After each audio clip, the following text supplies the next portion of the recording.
வரன் தேடும் படலம் தமிழ் மேட்ரிமோனியில் இனிதே தொடங்கட்டும். 25 ஆண்டுகளாக நம்பகமான சேவை. இந்த ஆண்டு வைகாசி அனுஷம் என்னைக்கு வருதுங்கிறத நேயர்களுக்கு சொல்லிட்டேன். இந்த வைகாசி அனுஷம்ங்கிற ஒரு சிறந்த நாள். பொதுவாகவே சன்னியாசிகள் யாத்திரை பண்ணுறதோட பர்பஸே என்ன காரணம் அப்படின்னா, ஜனங்கள் இருக்கிற இடத்தை தேடிண்டு போய் இவர்கள் வைகாசி அனுஷத்தப்போ எப்படி வழிபடணும், ஏதானும் ஒரு நல்ல விஷயத்தை சிதம்பரம் கோவிலோட இப்போ பிரம்மாண்டம் என்ன, அதை இவர் கொடுத்த ஒரு சில ஒரு 1 லட்சம் 2 லட்சம் தொகையில் கட்டக்கூடியது. அது இந்த கட்டுன்னு சொல்லி பெரியவர், அப்புறம் பெரியவா அந்த இடத்துல சங்கு ஸ்தாபனம் பண்ணி பூஜை போட்டு ஆரம்பிச்சுட்டு வர அந்த கோவிலில் பெரிய பஞ்சம் ஒன்று வந்தது. அதுக்கு அவர் பல சொல்யூஷன்களை உருவாக்கினார் அப்படின்னு. ஏன்னா அப்படி ஒரு பஞ்சம் இருந்ததுனால அப்போ லால் பகதூர் சாஸ்திரி அவர்கள் எல்லாரும் வாரத்தில் ஒரு நாளானும். சக்தி விகடன் நேயர்களுக்கு அன்பு வணக்கம். நாம் இப்போது மயிலாப்பூரில் இருக்கக்கூடிய ஒரு முக்கியமான தலத்திலிருந்து உங்களோட பேசிகிட்டு இருக்கோம். மகா பெரியவருக்கு மயிலாப்பூரில் பிச்சுப்பிள்ளை தெருவில் அற்புதமான கோவில் ஒன்று இருக்குது. நீங்கள் சக்தி விகடன் நேராக இருந்தீங்கன்னா இதுக்கு முன்னாடி இந்த கோவில் பற்றி ஒரு ப்ரீஃபான வீடியோ போட்டிருப்போம், நீங்கள் அதை பார்த்துருப்பீங்க. இல்லை அப்படின்னு சொன்னால் அந்த கோவில் வீடியோவுடைய லிங்க்கை உங்களுக்கு நான் டிஸ்கிரிப்ஷனில் கொடுக்குறேன், தவறாமல் அதை பாருங்கள். இன்றைக்கி ரொம்ப ஒரு முக்கியமான கட்டத்தில் இருக்கும். வைகாசி மாதத்தினுடைய விசேஷங்களில் முக்கியமான ஒன்று வைகாசி அனுஷம். அந்த வைகாசி அனுஷத்தினுடைய சிறப்புகள் என்னென்ன, அதற்கும் மகா பெரியவாவுக்கும் என்னென்ன சிறப்புகள். மகா பெரியவான்னு சொன்னாலே நமக்கெல்லாம் நினைவு வரக்கூடிய ஒரு மாமனிதர் தான் கணேஷ் சர்மா ஐயா. அவங்களும் நம்மளோடைய இருக்கிறாங்க. இன்னைக்கு பல விஷயங்கள் மகா பெரியவா பற்றி கேட்டு தெரிஞ்சுக்கலான்னு இருக்கோம். ஐயா நமஸ்காரம். நமஸ்காரம். சக்திவிகடன் நேயர்களுக்கு வாழ்த்துக்கள், நமஸ்காரம். வைகாசி அனுஷம் அப்படிங்கிறது காஞ்சி மகா பெரியவரோட பிறந்த நாள். 1894 வருஷம் மே மாதம் 20ஆம் தேதி தமிழ்நாட்டில் விழுப்புரம் அப்படிங்கிற ஊரில் அவர் அவதாரம் பண்ணினார். விழுமியபுரம் அப்படின்னு அதுக்கு பேர். தமிழில் விழுமிய அப்படின்னாலே ரொம்ப உயர்ந்த அப்படின்னு அர்த்தம். வள்ளுவர் கூட சொல்றார், ஒழுக்கம் விழுப்பம் தரலால் ஒழுக்கம் உயிரினும் ஓம்பப்படும் அப்படின்னு.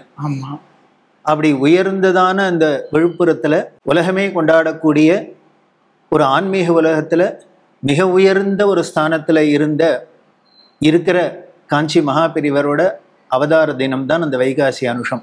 இப்போ பார்த்தோம் அப்படின்னா அந்த அனுஷ நட்சத்திரம் அப்படிங்கிறது மாதமே எல்லாரும் கொண்டாடக்கூடிய ஒரு சிறப்பு அதுக்கு பெரியவரால் கிடைச்சிருக்கு. அது மட்டும் இல்லை, இப்போ உலகம் முழுக்கலும் இந்த வைகாசி அனுஷத்தை மாதம் ஒரு அனுஷத்தையே கொண்டாடுறது அப்படிங்கிறது ரொம்ப பிரபலமாக இருக்குது. காரணம் என்ன அப்படின்னா, பெரியவரோட பெருமை, அவரோட சிறப்பு உலகத்துக்கு இப்போ நல்லா பரவ ஆரம்பிச்சிருக்கு, தெரியறது அப்படின்னு அர்த்தம். எந்த ஒரு அவதாரத்துலையுமே பார்த்தோம் அப்படின்னா அந்த அவதாரம் ஃபிசிக்கலாக ஸ்தூலமாக அந்த உடம்போடு இருக்கிறதையே அவர்களோட பெருமை தெரிஞ்சதை விட அவர்கள் சூக்ஷமாக இருக்கிறதே தான் அவர்களோட பெருமை ரொம்பவே தெரியறது. உதாரணத்துக்கு சொன்னோம் அப்படின்னா, இன்னைக்கு உலகம் முழுக்கல எத்தனை இடத்துல கிருஷ்ணருக்கு கோவில் இருக்கு, ஆனால் கிருஷ்ணர் நேரே இருந்திருக்கிறதே அப்படி இருந்திருக்காரா தெரியாது. ராமருக்கு இன்னைக்கு அத்தனை இடத்துல கோவில் இருக்கு, ஆனால் ராமர் நேர இருந்திருக்கிறதே இவ்வளவு கோவில் இருந்திருக்கா, இவரோட சிறப்பு எப்படி இருந்திருக்கு தெரியாது. அத மாதிரி பெரியவர் ஸ்தூலமாக இருந்ததை விட இப்போ சூக்ஷ்மமாக இருக்கிறதே தான் அவரோட பெருமை தெரியறதுனால்தான் இந்த வைகாசி அனுஷம், இந்த அனுராதா நட்சத்திரம்ங்கிற அனுஷத்தை கொண்டாடுறதே ரொம்ப ஒரு சிறப்பாக இருக்குது. அவரோட பெருமை அப்படின்னா ஒரு தவம், ஒரு நேர்மை, ஒரு தூய்மை, எளிமை, இது எல்லாத்துக்கும் ஒரு மனித உருவம் கொடுத்தா அதுதான் காஞ்சி பெரியவர். அருமை. அப்பர் சுவாமி ஈஸ்வரர் கண்டேன் அவர் திருப்பாதம் கண்டறியாதன கண்டேன் அப்படின்னு. அந்த சிவபெருமானோட திருப்பாதத்தை அவர் தரிசனம் பண்றது எப்படி இருக்குன்னு, எல்லாருக்கும் தான் கால் இருக்கு, எல்லாருக்கும் தான் பாதம் இருக்கு. ஆனா அந்த சிவபெருமானோட பாதம் எப்படின்னு நான் முன்ன பின்ன அப்படி பார்த்தது இருந்தே இல்லப்பா, அப்படி ஒரு சிறப்பான ஒரு பாதமா இருக்கு அப்படின்னு சொல்றாப்புல உலகத்துல எத்தனையோ ஞானிகள் இருக்கா, சன்னியாசிகள் துறவிகள்லாம் இருந்திருக்கா. ஆனா இந்த 20ஆம் நூற்றாண்டுல, கலியுகத்துல 20ஆம் நூற்றாண்டுலையும் ஒரு தூய்மையே வடிவமாக அவர் இருந்தது தான் அவரோட பெருமை. எல்லாத்துக்கும் மேலே அன்பே வடிவமாக இருந்தது. அத்தனை ஜீவராசிகள்கிட்டையும் அன்பு, அதுதானே அத்வைதம். அவர் சார்ந்திருந்த சித்தாந்தமே அத்வைதம் அத்வைதம் அப்படின்னு ஆதிசங்கரர் சொன்ன அந்த அத்வைத சித்தாந்தம் தான். ஆதிசங்கரனும் அந்த அத்வைத சித்தாந்தம்ங்கிறத அவரா தனியா கண்டுபிடிச்சு சொல்லல. வேதம் என்ன முடிவா சொல்லியிருக்கோ அதோட தத்துவத்தை சொல்றதோ அதைத்தான் அவர் நமக்கு நிரூபணம் பண்ணி காமிச்சு சொன்னார். அதுதான் பரம சத்தியம் அப்படின்னு. அந்த அத்வைத கோட்பாடு என்ன அப்படின்னா, இரண்டு இல்லை அப்படிங்கிறாலே நமக்கு எப்போ நம்மளுக்கு ஒரு சண்டை சச்சரவு பொறாமை காழ்ப்புணர்ச்சியெல்லாம் எப்போ வருதுன்னா, நம்மளை விட இன்னொன்று இருக்கு அப்படின்னு இருக்கிறதே தான். இன்னொன்று வெளியில பார்க்கறதே அப்போ அது நம்மளை விட உயர்ந்ததா தாழ்ந்ததா, நம்மளை விட சிறப்பா இருக்கா நம்மளை விட தாழ்ந்தா இருக்கா அப்படிங்கிறதெல்லாம் அந்த பேதம்லாம் வரத்தே தான் நமக்குள்ள வித்தியாசம்லாம் வருது. ஆனால் அத்வைதம் என்ன சொல்றது, இல்லை அந்த பரம்பொருள்ங்கிறது ஒண்ணுதான், அது எல்லா ஜீவராசிகளுக்குள்ளேயும் அதுதான் இருக்கு, அதுதான் நமக்கு அந்த ஆத்மான்னு சொல்லக்கூடிய ஆத்மாவா இருந்து அது எங்கும் வியாபிச்சிருக்கு. சர்வாந்தரியாமி எல்லாத்துக்குள்ளேயும் ஒரே பொருளா இருக்காருன்னா என்ன, இருக்கிற பொருள் ஒண்ணுதான் எல்லாத்துக்குள்ளேயும் இருக்குன்னா அப்ப வெளியில உருவத்துல வேணா பலவிதமா தெரியறதே வரைய உள்ளுக்குள்ள இருக்கிற விஷயம் என்னமோ ஒண்ணுதான் அப்படின்னு தெரியுது. அப்படி சொல்லக்கூடிய அந்த பரம சத்தியமான அத்வைத தத்துவத்துல அவர் அப்படியே தீர்மானமா அதுல அந்த அனுபூதி அடைஞ்சவரா இருந்ததுனால அவருக்கு உலகத்துல உள்ள எதை பார்த்தாலும் வித்தியாசமா தெரியல. அத்தனை பேர்ட்டையும் அன்பாவே தான் இருந்தது. உலகத்துக்கு அத்தனை பேருக்கும் ஒரு ஈர்ப்பு ஏற்படுத்த காரணமே அவர் அன்பே சிவமா இருந்ததுனாலதான். ஆக்சுவலா அடுத்த கேள்வி நான் கேட்கறதுக்கு முன்னாடி, இந்த ஆண்டு வைகாசி அனுஷம் என்னைக்கு வருதுங்கிறத நேயர்களுக்கு சொல்லிட்டலாம். இந்த வருஷம் அந்த வைகாசி அனுஷம் அப்படிங்கிறது இந்த 2025 ஜூன் மாசம் 10ஆம் தேதி செவ்வாய்க்கிழமை அன்னைக்கு இந்த வைகாசி அனுஷம்ங்கிற ஒரு சிறந்த நாள் வருது. அதைத்தான் உலகம் முழுக்க எல்லா இடத்துலயும் பல விதத்துல கொண்டாட இப்பயிலேருந்தே எல்லா இடத்துலயும் கொண்டாட ஆரம்பிச்சாங்க. நம்ம மயிலை திருக்கோவில்லையுமே 11 நாள் அந்த மே மாசம் 31ஆம் தேதியிலேருந்தே விழா ஆரம்பிச்சாச்சு. தினம் கார்த்தால பார்த்தேன்னா நீங்க பெருசா சிறப்பா யாக யஜ்ஞங்கள்லாம் பண்ணி பூஜை எல்லாம் பண்ணி சாயந்தர வேளையில இசை நிகழ்ச்சிகள் முதலானதெல்லாம் பண்ணி தினம் 2 வேளையும் நூற்றுக்கணக்கான ஜனங்களுக்கு பக்தர்களுக்கு அன்னதானம் இப்படி பல விதத்திலையும் ஆரம்பிச்சு நடந்துட்டு தான் இருக்கு. இது மாதிரி பல இடத்துலயும் நடந்துட்டு இருக்கு.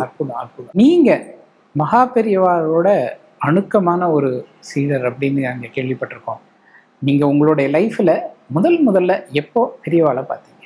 எனக்கு நினைவு தெரிஞ்சு நான் சொல்றேன், என்னோட 6 வயசு இருக்கலாம். 6 வயசு இருக்கிறதே அவர் அப்பெல்லாம் கும்பகோணத்துல நாங்க இருக்கிறதே வீதியில பட்டண பிரவேசம் அப்படின்னு போறதே எல்லார் வீட்லயுமே பூர்ணகுமம் கொடுத்து அவருக்கு மரியாதை பண்றது அப்படிங்கிறதுலாம் பழக்கம். அப்படி எங்க வீட்டு வாசல்ல எங்க தாத்தா அவர்கள்லாம் பூர்ணகுமம் கொடுத்து அவர்கிட்ட ஆசீர்வாதத்தே நானும் சின்ன பையனா இருந்து அந்த பார்த்துருக்கேன். எனக்கு ஆனா அப்போ அவரை பார்த்த முகம்லாம் ஞாபகம் இல்லை, ஏன்னா அந்த வயசு அப்படி விவரம் தெரியாத வயசு. ஆனா அவர் வரத்துக்கு முன்னால ஊரே அமக்கலப்படும், வரப்போறாருன்னு. அப்பெல்லாம் அவர் போறதே பார்த்தா எப்படி இருக்கும் அப்படின்னா, முன்னால யானை குதிரை ஒட்டகம் முதலான பரிவாரங்களோட பெரிய ஒரு ராஜா வராப்புலதான் இருக்கும், சக்கரவர்த்தி வராப்புலதான் இருக்கும். ஏன்னா இவர் துறவரசன் இல்லையா. அடிக்கடி குடும்ப பாரம்பரியமே அந்த பழக்கமே என்ன அப்படின்னா, அப்பப்போ மடத்துக்கு போறது, பெரியவரை தரிசனம் பண்றது, அவர்கிட்ட ஆசி வாங்குறது, வீட்டுல யாருக்கிட்டும் எந்த ஒரு நிகழ்ச்சிகளா இருந்தாலும் அவர்கிட்ட போய் முதல்ல தெரிவிச்சு ஆசி வாங்குறது அப்படிங்கிறதெல்லாம் ரொம்ப ஒரு இயல்பா இருந்ததுனால அந்த பெரியவர்கிட்ட ஈடுபாடு அப்படிங்கிறது அது தானே வந்துடுத்து. சின்ன வயசுல இருந்தே அது இயல்பா வந்துடுத்து. இவர் தான் பரம்பொருள், இவரை தான் நம்ம பிடிச்சுக்கணும் அப்படின்னு தோணி இருக்கும் இல்லையா? அது எந்த காலகட்டம், அதுக்கு ஏதாவது சம்பவம் அந்த மாதிரி சொல்ல முடியுமா? நிச்சயம் இருக்கு. அப்படி சின்ன வயசுலாம் வீட்டுல பெற்றோர்கள் அழிச்சுன்னு போனது, மடத்துக்கு போனது, அதெல்லாம் ஒரு சாதாரணமா இருக்கும்னு வச்சுக்கோ. ஏதோ குடும்பத்துல வீட்டுல அழிச்சுன்னு போறா, பெரியவங்கள்லாம் அழிச்சுன்னு போறா, நம்ம போகணும், அவ்வளவுதான் இருந்தது. அதுக்கப்புறம் நான் எனக்கு காலேஜ் முடிச்சுட்டு என்னோட படிப்புல முடிச்சுட்டு நான் இங்க சென்னையில எனக்கு வேலை கிடைச்சது. அந்த உத்தியோகத்துக்கு வந்தேன். அப்போ உத்தியோகத்துக்கு வரத்துக்கு முன்னாலேருந்தே எனக்கு கல்லூரி படிப்புலேருந்தே எனக்கு ஒரு பெரியவர்கிட்ட எப்படியாவது திருப்பி பார்க்கணும். அதாவது என்ன அப்படின்னா, விவரம் தெரிஞ்சு பார்க்கணும். அதுக்கு முன்னால பார்த்ததெல்லாம் ஏதோ அழிச்சுன்னு போனா பார்த்திருக்காரு, ஒரு மடாதிபதி பார்த்தோம் அப்படின்னு. நமக்கு விவரம் தெரிஞ்சுன்னு பார்க்கணும்னு ஒரு ரொம்ப மனசுல தாபம் இருந்தது. அப்படி இருக்கிறதே காஞ்சி பெரியவரும் 1978 ஆரம்பிச்சு மகாராஷ்டிரத்துல பூனா கிட்ட இருக்கு சத்தாரா அப்படிங்கிற அந்த இடத்துல யாத்திரையில இருந்தார் அவர்.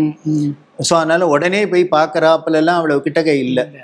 ஆனால் இதை எப்படியானும் நம்ம பார்த்துறது அப்படின்னு நினச்சின்னு எனக்கு வேலை கிடைச்சோடனே அந்த கன்ஃபர்மேஷன் ஆகணும்னு 6 மாதம் வரைக்கும் வெயிட் பண்ணியிருந்தேன், லீவு போடக்கூடாது. அப்படி லீவு எனக்கு கன்ஃபர்மேஷன் ஆனோன்னு போட்ட முதல் லீவு பெரியவரை போய் பார்க்கணும் அப்படின்னு. அப்போ கர்நாடகாவில் ஷஹாபாத் அப்படிங்கிற இடம் குல்பர்காக்கு பக்கத்தில் இருக்கு. அங்கே அந்த ஏசிசி சிமெண்ட் ஃபேக்ட்ரி, அதோட காக்னான்னு ஒரு நதி, அந்த நதிக்கரையில் பெரியவர் இருந்தார். அப்போ அந்த காலத்தில் பத்திரிகையில எல்லாம் வரும், அவர் எங்கெங்கே இருக்கார், அவர் கேம்ப் எங்கே இருக்காருங்கிறதுலாம் பத்திரிகையிலேயே வரும். சிவராத்திரி அன்னைக்கு நானும் என்னோட தங்கையை அழிச்சுட்டு போயிருந்தேன். ஏன்னா எங்கள் குடும்பத்திலேயே என் தங்கை தான் அது வரைக்கும் பெரியவரை பார்த்தது கிடையாது. ஸோ அதனால் மிஸ் பண்ணிடக்கூடாது அப்படிங்கிறதுனால என் தங்கையை அழிச்சுட்டு நாங்கள் 2 பேரும் தான் போனோம். நாங்கெல்லாம் சென்ட்ரல் ஸ்டேஷனை தாண்டி அப்போ போனது கிடையாது. போயாச்சு. ஒரு இங்கேருந்து போகிறதே பாம்பே போகிற ட்ரெயினில் இறங்கணும், அந்த பாடியில் இல்லை குல்பர்காவில் இறங்கி அங்கேருந்து அதுக்கப்புறம் போகணும். ஷஹாபாத்லேயும் நிற்கும், போகணும். இந்த நாங்கள் 2 பேரும் போயிருக்கோம். அங்கேருந்து போகிறதே நமக்கு ஒன்றும் பெரிய கஷ்டம் இல்லை. அங்கே போய் இறங்கினாலே யாரோ இங்கேருந்து வரவாள்லாம் தரிசனத்துக்கு போகிற வந்துட்டு இருப்பான். அந்த இடத்துல நதிக்கரையில் போய் அவரை பார்த்தாச்சு. பார்த்தா நான் ஒரு 4 நாளைக்கு அங்கே தங்கி இருக்கணும் அப்படின்னு பிளான் பண்ணியிருந்தேன். ஒரு நதிக்கரை வெட்ட வெளியாக இருக்கும், அவருக்கு சின்னதாக ஒரு 4 தட்டியை வச்சு ஒரு டென்ட் அடிச்சிருப்பா, அவ்வளோதான். அந்த வாட்டர் டேங்க் இருக்கும், அதுக்கு அடியில் இருக்கிற இடத்துல ஒரு மரவை கட்டி அதில் கூட இருக்கிறவங்கெல்லாம் ஏதான ஒரு சாப்பாடு பண்ணி, ஒரு தயிர் சாதம் பொங்கல் இது மாதிரி ஏதானு பண்ணி வரவங்களுக்கு கொடுக்கறது. இப்படிதான் இருக்கும் அவரோட கேம்ப் முழுக்கலாம். வேற ஒரு வசதியும் இருக்காது. அந்த இடத்துலயே படுத்துக்கணும், அப்படியே தான் இருக்கணும், அந்த நதிக்கரையிலே தான் படுத்துக்கணும், நதிக்கரையிலே தான் நதியில போய் குளிக்கணும், இப்படிதான் இருக்கும். இந்த சின்ன பொண்ணையும் அழிச்சுன்னு போயிருக்கேன். அங்கே போனால் 2-4 நாள் இருக்கணும் அப்படின்னு போனால் 1 நாள் ஆச்சு. 2ஆம் நாளே நாள் முழுக்கலாம் அவரை பார்த்துட்டு இருக்கலாம், அப்படி இருந்தது. இங்கே மயிலாப்பூர்ல இருக்கக்கூடிய ஒரு வக்கீல் ஒருத்தர், அவர் பெரியவர் உள்ளுக்குள்ள போயிருக்கிட்டு இங்கே எல்லாரும் தரிசனத்துக்கு வந்தாலும் அவரும் ஒருத்தர். நாங்கள் 2 பேரும், நானும் என் தங்கியும் உட்காந்துட்டு இருக்கோம். அவர் வந்தார், நீ எங்கேருந்து வந்திருக்க அப்படின்னு என்கிட்ட கேட்டார். இது யார் தங்கையை அழிச்சுன்னு வந்திருக்கியா? ஆமாம் அப்படின்னா, திரும்பி போகிறதுக்கு டிக்கெட் ரிசர்வ் பண்ணிட்டியான்னு. இல்லைன்னு. இல்லைங்கிற, இது பாம்பே ட்ரெயினில் தான் போக முடியும், வர முடியும். அது மிட் நைட்டில் தான் அந்த இடத்துக்கு வரும், குல்பர்காக்கு எல்லாம் வரும். நீ பாட்டுக்கு எப்பொழுதுமே பிஸியாக இருக்கும், இதில் நீ ஒரு சின்ன பொண்ணை வேற அழிச்சுன்னு வந்திருக்க, இல்லைங்கிறியே அப்படின்ட்டு. உடனே அவர் சொன்னார், என்னோட ரிலேஷன் பசங்க 2 பேர் வரப்போறா, பாம்பேலேருந்து மெட்ராஸ் போகிறா, அவளை நான் இங்கே இறங்கி நீ பெரியவரை தரிசனம் பண்ணிட்டு தான் போகணும்னு சொல்லியிருக்கேன். அதனால அவளுக்கு திரும்பி போகிறதுக்கு நான் டிக்கெட் ட்ரை பண்ண போகிறேன், உங்கள் 2 பேருக்கும் ட்ரை பண்ணட்டுமான்னு. அவர் பயமுறுத்தினதுல நமக்கு சரி, ஓ இவ்வளவு கஷ்டம் போல இருக்கு, அதாவது அவ்வளோ சீரியஸ்னஸ் தெரியல. சரி அப்படின்ட்டு உடனே ட்ரை பண்ணுங்க அப்படின்னு பண்ணினா, அவர் மறுநாளைக்கு சொன்னார், டிக்கெட் கிடைச்சிருத்தவங்க 4 பேருக்கும் அப்படின்னு. உடனே அவரே எங்களை அவர் ரூமுக்கு அழிச்சுன்னு போய் மிட் நைட்ல ட்ரெயின்ல ஏற்றி விடணும், அதனால அவர் கார்ல எங்களை கொண்டு ஏற்றி விட்டு நாங்கள் ஊருக்கு வந்தாச்சு. இவ்வளவு நடந்திருக்கு. அதுக்கப்புறம் நான் பல தரம் அவரை மடத்துல பார்த்துருக்கேன். நான் இந்த நிகழ்ச்சியை சொன்னா அவருக்கு ஏதோ புதுசா கேட்குறாப்புல கேட்பாரு.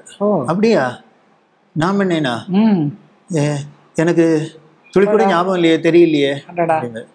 என்ன சார் இது இவ்வளவு பண்ணியிருக்கேன், உங்களோட ஹோட்டலுக்கு அழிச்சுன்னு போனேன், அங்கே எங்களை உங்க கார்ல கொண்டு விட்டு எங்களை எனக்கு ஸ்டேஷன்ல இறக்கி விட்டுருக்கேன்னா, தெரியலப்பா, அதோ எனக்கு சுத்தமா ஞாபகமே இல்லை அப்படின்னு அந்த வக்கீல் சொல்லியிருக்காரு. இது எனக்கு ஆச்சரியமா இருக்கும். ஏன்னா இப்போ ஒருத்தருக்கு நம்ம பல காரியம் பண்றோம், அதுல சிலது ஞாபகம் இருக்கும், சிலது மறக்கும். ஆனா இத மாதிரி இவ்வளவு காரியம் பண்ணினதெல்லாம், இவ்வளவு பெருசா பண்ணினதெல்லாம் மறக்கிறதுக்கே சான்ஸ் இல்லை. ஆனா நடந்தது அப்படின்னா அதுதான் பெரியவரோட ரூல். அதாவது நாம அவரை பார்க்கணும் அப்படின்னு ஒரு அடி முன்னால வச்சுட்டோம் அப்படின்னா, அவரை நோக்கி அவர் நமக்காக என்னெல்லாம் பண்றது, எத்தனை அடி அவர் முன்னால நமக்கு அருள் செய்யறாங்கிறதுக்கு இது ஒரு அனுபவம். எனக்கு இப்படி நினைவு தெரிஞ்சு நான் பார்த்த முதல் அனுபவமே இவ்வளவு த்ரில்லா தான் இருந்தது. அன்னைக்கு அவர் மட்டும் வந்து எங்களுக்கு டிக்கெட் வாங்கணும் அந்த சீரியஸ்னஸ் சொல்லாத இருந்திருந்தாருன்னா திண்டாடி நாங்க 2 பேரும் ஏதோ அசடு மாதிரி அங்கேயே நின்றுருக்கணும். ஒரு யாத்திரையில தான் நீங்க சந்திச்சீங்க அப்படின்னு சொல்லி. இந்த பாரத தேசம் முழுக்க யாத்திரை பண்ணின மகான், நடந்தே போய் நடந்தே வந்த தன்னுடைய பாதத்தை வந்து இந்த பாரத தேசம் முழுக்க பதிச்சிருக்கிறார். என்ன பர்பஸ், எதுக்காக அவ்வளோ பெரிய யாத்திரை த்ரூ அவுட் இந்தியா போகிறது? அவர் யாத்திரை பண்றதோட பொதுவாகவே சன்னியாசிகள் யாத்திரை பண்றதோட பர்பஸே என்ன காரணம் அப்படின்னா, தர்மத்தை பிரச்சாரம் பண்ணணும், ஜனங்களுக்கு வழிகாட்டணும். ஜனங்கள் இருக்கிற இடத்தை தேடிண்டு போய் இவர்கள் தரிசனம் கொடுத்து அருள் பண்ணி அவர்களுக்கு வழிகாட்டுறதுங்கிறது சன்னியாசிகளோட துறவிகளோட ஒரு கடமையா சொல்லியிருக்கு. பரிவராஜகன் அப்படின்னு துறவு நெறியில என்ன அப்படின்னா, பரிவராஜகன் அப்படின்னா ஒரு இடத்துல இல்லாத ஊரை சுத்தின்றே இருக்கிறது. அதுக்கு ரொம்பவும் முக்கியமான காரணம் சொல்லப்பட்டிருக்கு. காரணம் என்ன அப்படின்னா, துறவு நெறியினாலே எல்லாத்தையும் துறக்கிறது தான், எல்லாத்துலயும் இருக்கிற அட்டாச்மெண்ட்டை விடுறது தான். ஏன் இவர்களை வந்து சன்னியாசிகளா இருக்கிறவ ஒரு இடத்துல 3 ராத்திரிக்கு மேல தங்கக்கூடாது அப்படின்னு ஒரு கட்டுப்பாடு இருக்கு.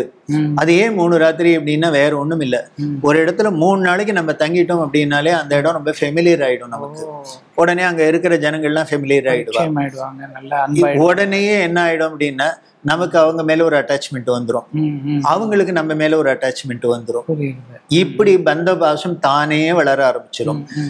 இந்த பந்த பாசம் வளர்ந்தா மட்டும் பரவாயில்ல, ஆனா கொஞ்ச நாள்ல என்ன ஆயிடும்னு, அப்படியே அதுக்கப்புறம் பழக பாலும் புளிக்கும் அப்படின்னு உடனேயே நம்ம மேல அவங்களுக்கு ஏதாவது ஒரு மிஸ் அண்டர்ஸ்டாண்டிங் வரலாம், இல்ல நமக்கு அவங்க மேல ஒரு வெறுப்பு வரலாம், ஏதானும் வரும். இப்ப என்ன ஆச்சுன்னா, விருப்பு வெறுப்புங்கிறது வரத்துக்கு காரணமாகிறது நம்ம ஒரு இடத்துல இருக்கிறது. அதனால என்ன சொல்லிட்டு அப்படின்னா சாஸ்திரம், இந்த சன்னியாசிகளுக்கு ஒரு இடத்துல ஒரு 3 நாளைக்கு மேல இருக்காத, கூடுமான மட்டும் ஊரை சுத்தின்றே இரு. அந்த ஊரை சுத்தினாலும் வெறுமனை சுத்தாத, அங்க போற இடத்துல நல்லதை சொல்லி கொடுத்துட்டு ஜனங்களை நல்வழிப்படுத்திண்டு அந்த தர்ம வழியில போறதுக்கு நீ உதவியா இருக்கணும் அப்படிங்கிறதுனாலதான் சொல்லிட்டு இது அவர்களுக்கு கடமையா சொல்லியிருக்கு. நாம பாக்குறோம் மடாதிபதிகள்லாம் இருக்கா, அவ ஒன்னும் அப்படி 3 நாளைக்குன்னு தான் இல்லையே, பல நாள் ஒரே இடத்துலாம் இருக்கலாமா அப்படின்னா, இத மாதிரி மடாதிபதிகளா இருக்கிறவர்களுக்கு ஒரு விதிவிலக்கு என்ன அப்படின்னா, அவர்கள் மட்டும் இந்த 3 நாள் தான் ஒரு இடத்துல இருக்கணுங்கிறது இல்லை, எத்தனை நாள் வேணா இருக்கலாம். ஆனாலும் கூடுமான மட்டும் ஒரே இடத்திலேயே பர்மனண்டா இல்லாத யாத்திரையில இருந்துட்டே இருக்கணும்.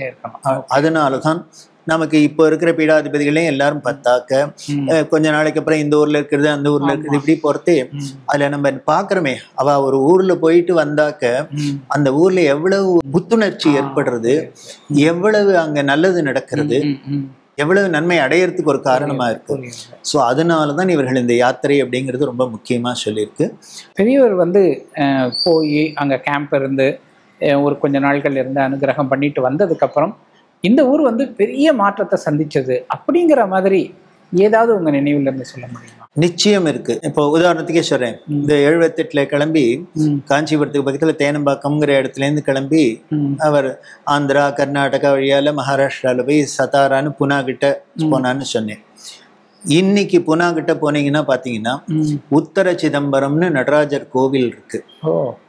பெரியவர் எந்த இடத்துல தங்கி இருந்தாரோ அந்த இடத்துல அவரோட அருள்னால அங்க ஒரு இப்போ சிதம்பரத்துல நடராஜர் கோவில் எப்படி இருக்கா, அதுல அதோட சின்ன ஒரு வடிவமா அங்க ஒரு நடராஜர் கோவில் இருக்கு. அந்த கோவில் வந்து அதிசயமே தனி.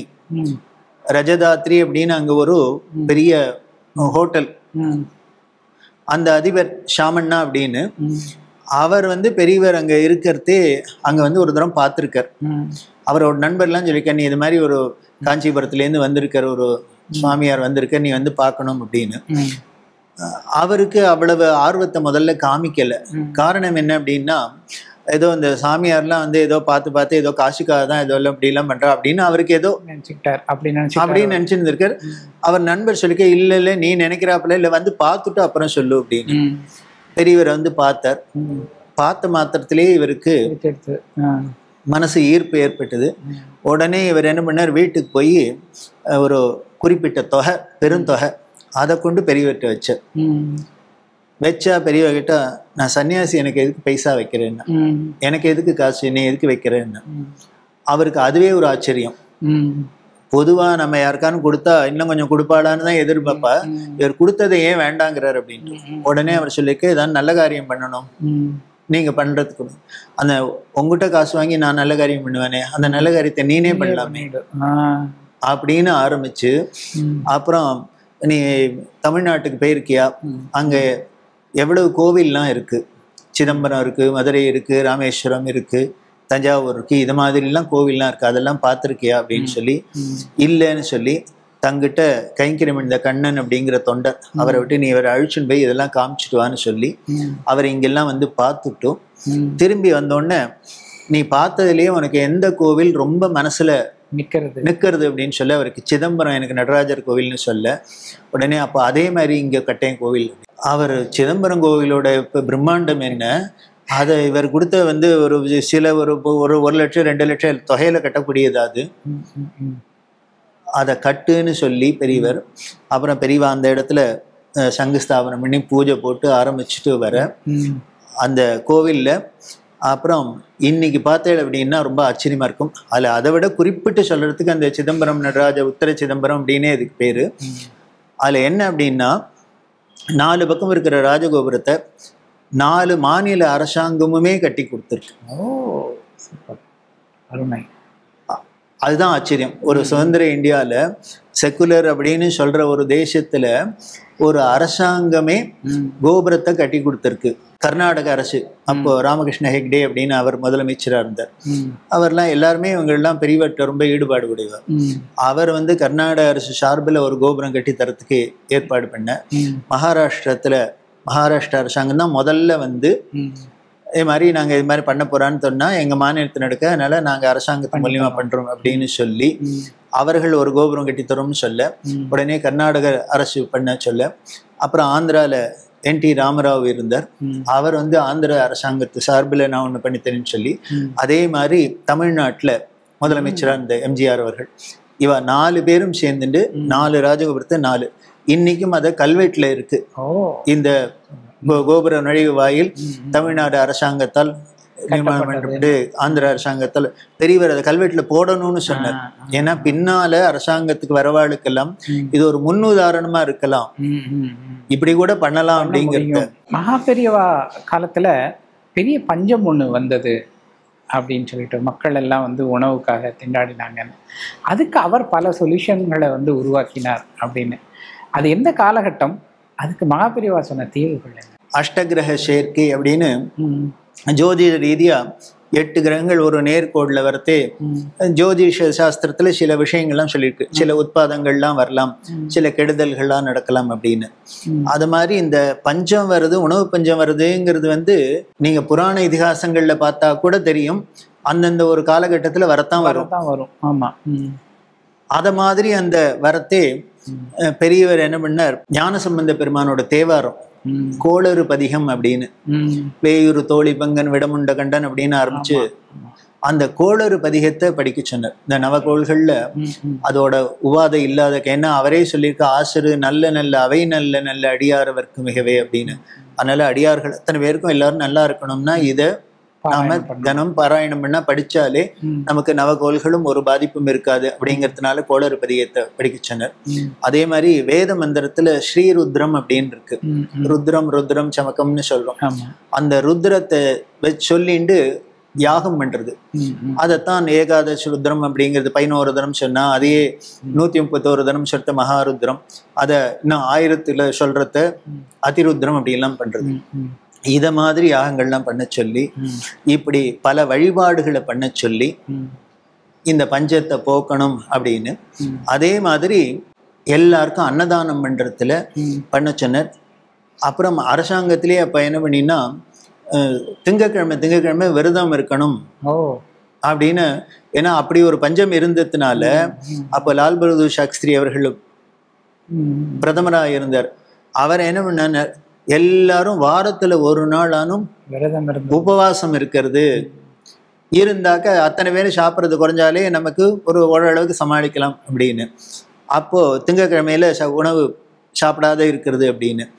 இதை மாதிரிலாம் அரசாங்கத்துக்கு ஒரு நெருக்கடி வரத்தே பெரியவர் சில உபதேசங்கள்லாம் சொல்லி இப்படி பண்ணலாம் அப்படி பண்ணலாம். பெரியவர் அதுக்கு ரொம்ப பிடிச்சிருந்தது. இது வந்து ஒரு உபவாசத்தம் அப்படிங்கிறது நமக்கு ஒரு விரதமாக ஒரு சாஸ்திர உக்தமாக ஒரு நல்ல வித ஆன்மீகத்தில் இருக்கிறாப்புலையும் இருக்குது. அதே சமயத்தில் நமக்கு நம்மளோட பற்றாக்குறையை போக்கிக்கிறதுக்கும் ஒரு உதவியாக இருக்கு அப்படின்னு. இது ஒரு விதத்தில். இது வந்ததுக்கு அப்புறம் பண்றது. வருமுன் காப்போம் அப்படின்னு இருக்கும் இல்லையோ, அத மாதிரி நடந்திருக்கு. 1960ஆம் வருஷ வாக்குல காஞ்சி பெரியவர் எந்த ஊருக்கு யாத்திரைக்கு போனாலும் அங்க அவர்கள்லாம் எல்லாரும் வந்து பூர்ணகும்பெல்லாம் கொடுத்து அவரை வரவேற்பா இல்லையா. அப்போ கேட்குற, உனக்கு ஏதான சொந்த நிலம் இருக்கா அப்படின்னு. இருக்கு அப்படின்னா மடத்துக்கு ஒரு மூட்டை நெல் அனுப்பு. இது மாதிரி போற இடத்துலாம் கேட்கறது, நெல் அனுப்பு நெல் அனுப்பு நெல் அனுப்புன்னு. அங்கங்க அந்தந்த ஊர்ல வர நெல் முட்டையை நேர ராமேஸ்வரம் சங்கர மடத்துக்கு அனுப்பணும் அப்படின்னு. ராமேஸ்வரத்துக்கு போயிட்டு இருக்கு. அங்க ராமேஸ்வரத்துல விஸ்வநாதன் அப்படின்னு அவர் தான் அங்க பார்த்துட்டு இருக்கார். அவர்கிட்ட சொல்லிட்டேன், எங்கேருந்து நெல் வந்தாலும் உனக்கு, எந்த ஊர்ல இருந்து உனக்கு நெல் மூட்டை வந்தாலும் அதை அடுக்கி வச்சுக்கோ அப்படின்னு. இப்படி வடிக்கி வச்சா இந்த ராமேஸ்வரத்துல இருக்கிற மடம் முழுக்கலும் நெல் மூட்டையா எடுத்து வந்துட்டே இருக்கு எங்க பார்த்தாலும். அவருக்கு புரியல, இது ஒரு சின்ன தீவு. அந்த ராமேஸ்வரம் மடத்துலயும் ஒன்றும் இந்த காஞ்சி மடம் வேற மடம் ஒரு பெரிய இடத்துல ஊர்ல இருக்கிற மரமா இருந்தா நூத்துக்கணக்கான ஜனங்கள் இருப்பா, அது செலவாகும். அங்கேயும் இருக்கிறதே 2 பேர் 4 பேர்.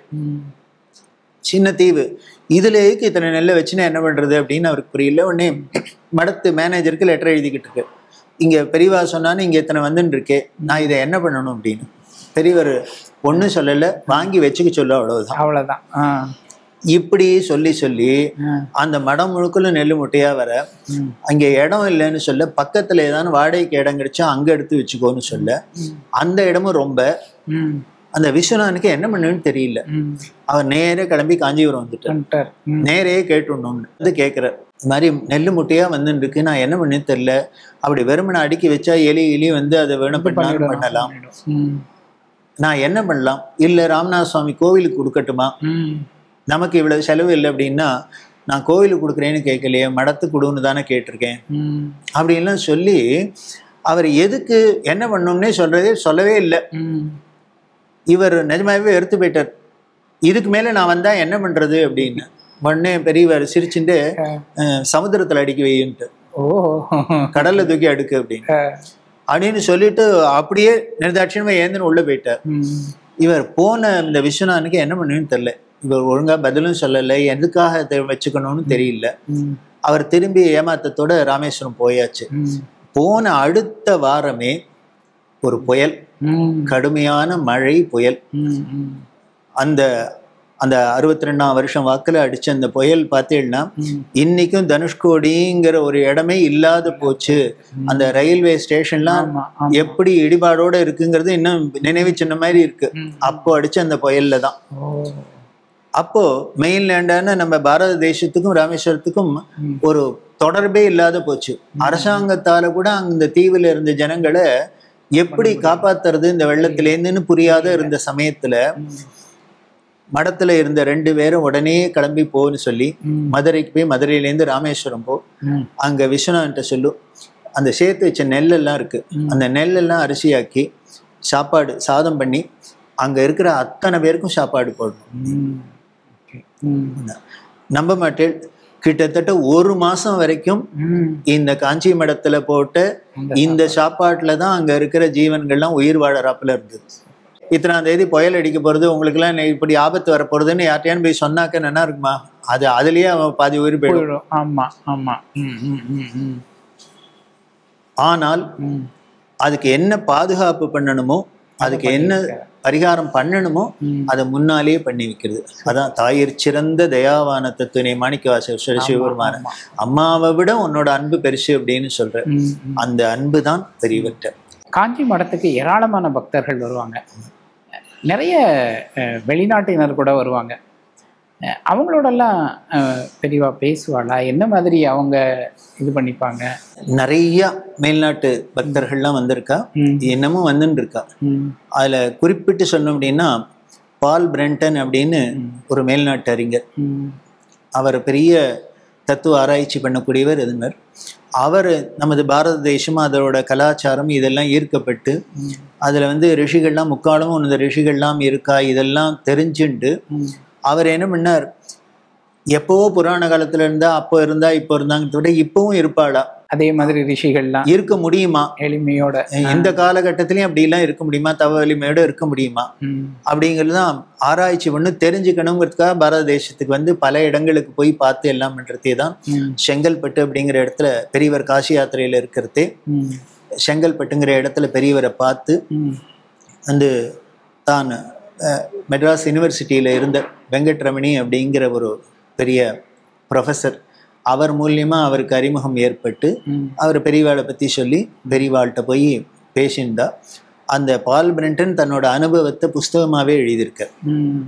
தனக்கும் பெரியவாளுக்கும் நடந்த சம்பாஷணைகள் என்ன, வந்து தான் கேட்ட கேள்விகள் என்ன, பெரியவா கொடுத்த பதில் என்ன, பெரியவாளை பார்த்தது அந்த தரிசன அனுபவம்ங்கிறது எவ்வளவு ஒரு தனக்கு ஒரு உதவியா இருந்தது அப்படின்லாம் சொல்லி அவர் ரொம்பவே வர்ணிச்சிருக்கார். அப்பதான் அவர் சொல்ற, இந்த யோகா இது மாதிரி இடத்துலாம் எனக்கு நீங்க உதவி பண்ண முடியுமான்னு சொல்ல, பெரியவா சொல்றா, எனக்கு மடம்னு ஒண்ணு இருக்கு, அதுல கடமைகள்லாம் இருக்கு, அதனால நான் ஒரு தனி மனிதருக்கு அவர்களுக்குன்னு தனியா பண்றதுங்கிறது எனக்கு அதுக்கு உண்டான நேரம் கிடையாது, எனக்கு வசதி இல்லை.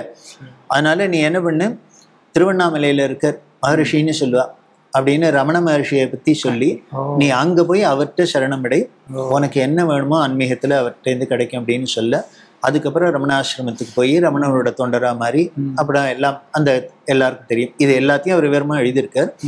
அதுல அவர் பல கேள்வி எல்லாம் கேட்டிருக்கார்.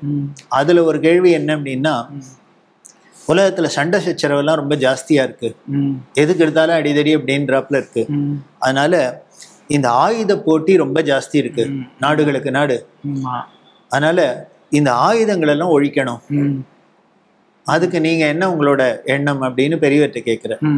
நீ பெரியவர் பால்பனன்ட்டு கேட்கிறா, நீ இப்ப என்ன சொல்ல வர, இந்த ஆயுதம் எல்லாம் இருக்கிறதுனாலதான் சண்டை போடுறாங்கிறியா, இல்ல சண்டை போடணும்னு எண்ணம் இருக்கிறதுனால ஆயுதம் தயாரிக்கிறாளா? அப்ப பெரியவர் சொல்ற, நீ நினைக்கிறாப்புல ஆயுதம் இருக்கிறதுனால எல்லாரும் சண்டை போடல, நீ எல்லா ஆயுதத்தையும் ஒழிச்சு போட்டா கூட என்ன பண்ணுவோம், கையில கிடைக்கிற கல்லோ கம்போ எடுத்துன்னு ஒத்தர அடிக்கணும்னு அடிச்சுப்பா. அதனால ஆயுதம் இருக்கிறதுனால சண்டை இல்லை, நமக்கு மனசுக்குள்ள வேற்றுமை இருக்கு, வெறுப்பு இருக்கு, தேசம் இருக்கு, அதனால சண்டை போடுறோம். அதனால சண்டை இல்லாத இருக்கணும், அமைதியா இருக்குன்னா நம்ம மனசுல வேற்றுமை இருக்கக்கூடாது, பொறாமை இருக்கக்கூடாது, வெறுப்பு இருக்கக்கூடாது. ஸோ அதனால அதை நீ வேற எதுனாலையும் பண்ண முடியாது, ஆன்மீகத்தினால மட்டும்தான் பண்ண முடியும். நம்ம சாதாரண மனுஷர்கள்லாம் பார்க்குற பார்வை வேறையா இருக்கு, ஆனா ஞானிகள் பார்க்குற ஒரு விஷயத்த பார்வை ரொம்பவே தனியா இருக்கு அப்படின்னு அவர் ரொம்ப அதுல இருந்து. அதனால பெரியவாள்கிட்ட ரொம்ப ஈடுபாடு. இன்னைக்கும் அந்த பால் பிரெண்டன் ஸ்கூல்னு எல்லாம் அமெரிக்காலாம் இருக்கு. அவங்க இருக்கிற அந்த ஸ்டூடெண்ட்ஸ் எல்லாரும் வந்து வருஷத்துக்கு ஒரு தரமான வந்து காஞ்சிபுரத்துல வந்து சில நாள் தங்கி அவரோட இப்போ ஸ்தூலமா இல்லைனாலும் அவர் சமாதிக்கு முன்னால இருந்து மெடிடேட் பண்ணி எல்லாம் பண்ணிட்டு போயிட்டு தான் இருக்கா. அண்ணா, நீங்க மகாபெரிவாவை பத்தி நீங்க சொல்ல சொல்ல நாங்க கேட்டுட்டே இருக்கலாம் போலதான் இருக்கு. இன்னும் எவ்வளவோ விஷயங்கள் கேட்க வேண்டியது இருக்கு.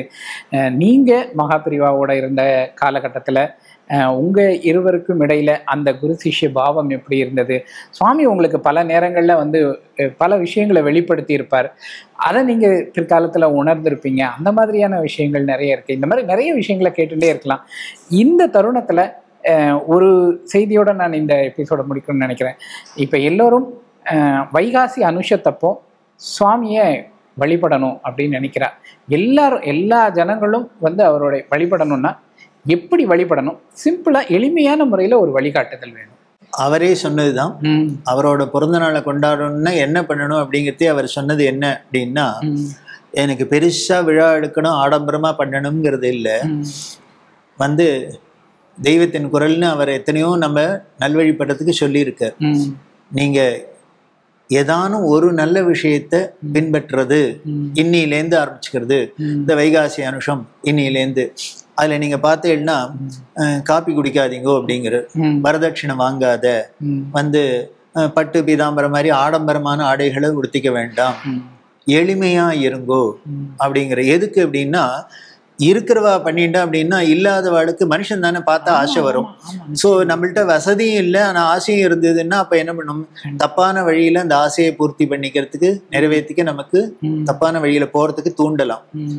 அதனாலதான் நான் வேற என்ன பண்ண, இருக்கிறவர்களும் எளிமையா இருந்து காமிச்சுட்டாக்க இதை விட சோசியலிசம் இதை விட கம்யூனிசம் சொல்ல முடியுமா? கண்டிப்பா கண்டிப்பா வேற இல்ல. அதனால நம்மள்ட்ட இருந்தாலும் எளிமையா இருக்கணும். ஒரு ஏழை எப்படி இருக்க முடியுமோ அது மாதிரி நம்மள வந்துட்டோம்னா இனிமே ஒருத்தருக்கு ஒருத்தர் பார்த்து கம்பேர் பண்ணிட்டு நமக்கும் இந்த மாதிரி வேணும்னு ஆசைப்பட்டு அதனால வரக்கூடிய விபரீதங்கள்லாம் போறதுக்கு வாய்ப்பா இருக்கும்.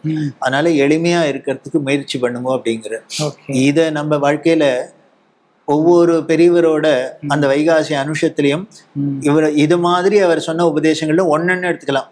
தினம் நீங்க சாப்பிட அரிசி எடுக்கிறியா ஒலையில போடுறதுக்கு, அதுல இருந்து ஒரு கைப்பிடி அரிசி இன்னொரு பானையில போடும், பிடி அரிசி திட்டம் அப்படின்னு சென்னையில சிவா விஷ்ணு கோவில்ல தான் இதை ஆரம்பிச்சு வச்சார். எடுத்து போற இன்னொரு பானையில 30 நாளைக்கு போட்டீங்கன்னா 30 பிடி அரிசி ஆச்சு.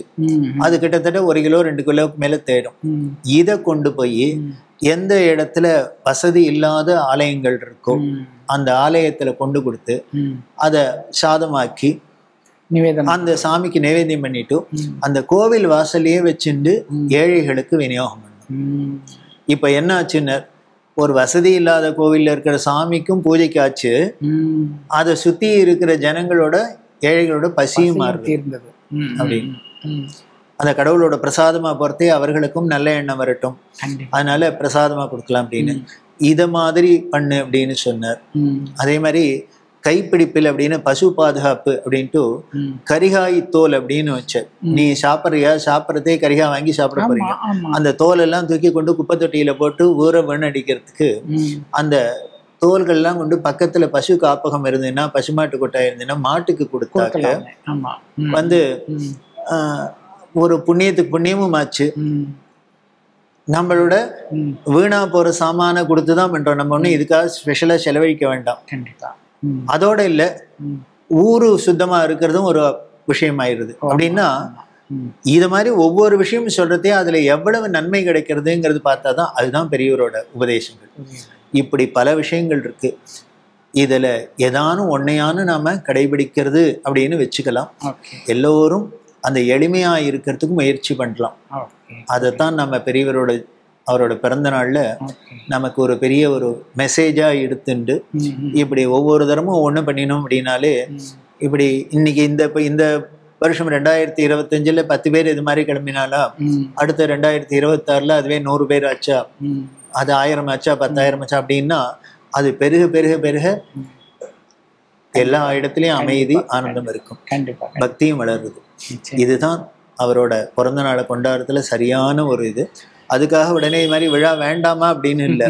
இந்த விழா எல்லாம் எடுக்கிறது காரணமே இது மாதிரி இதெல்லாம் ஞாபகப்படுத்திட்டு நமக்கு பண்ணணுங்கிறதுக்கு தான். புரியுது. ரொம்ப அழகா சொல்லியிருக்கீங்க. நம்ம இப்போ பேசும்போதே அடுத்த எபிசோட் நம்ம எப்போ பண்ண போறோம், சொன்ன விஷயங்கள்லாம் எப்போ அடுத்து நிறைய கேட்க போறோம் அப்படிங்கிற ஆர்வம் இருக்கு. நேயர்களே, உங்களுக்கு இந்த எபிசோட் ரொம்ப பிடிச்சிருக்குன்னு நினைக்கிறேன். இந்த வீடியோ உங்களுக்கு பிடிச்சிருந்ததுன்னா லைக் பண்ணுங்க, கமெண்ட் பண்ணுங்க, ஷேர் பண்ணுங்க. சக்தி விகடன் சேனலை மறக்காமல் சப்ஸ்கிரைப் பண்ணுங்கள். நீங்கள் வந்து கணேஷ் சர்மா மாமா கிட்ட ஏதாவது கேட்கணும் அப்படின்னா அதையும் நீங்கள் கமெண்ட்டில் கொடுங்க. நெக்ஸ்ட் டைம் நான் மீட் பண்ணுறப்போ அதற்குண்டான பதிலையும் நான் வாங்கி நிச்சயமாக உங்களுக்கு காணொலியாக கொடுக்குறேன். ரொம்ப நமஸ்காரம், நன்றி, வணக்கம், நமஸ்காரம், ரொம்ப நன்றி. மகன் மகளுக்கு வரன் தேடுறீங்களா? கவலைய விடுங்க. உங்களுக்காகவே நம்பகமான வரன் பார்க்கும் சேவையை 25 ஆண்டுகளுக்கும் மேலாக செய்து வருகிறது தமிழ் மேட்ரிமோனி. இப்பவே ரெஜிஸ்டர் பண்ணுங்க.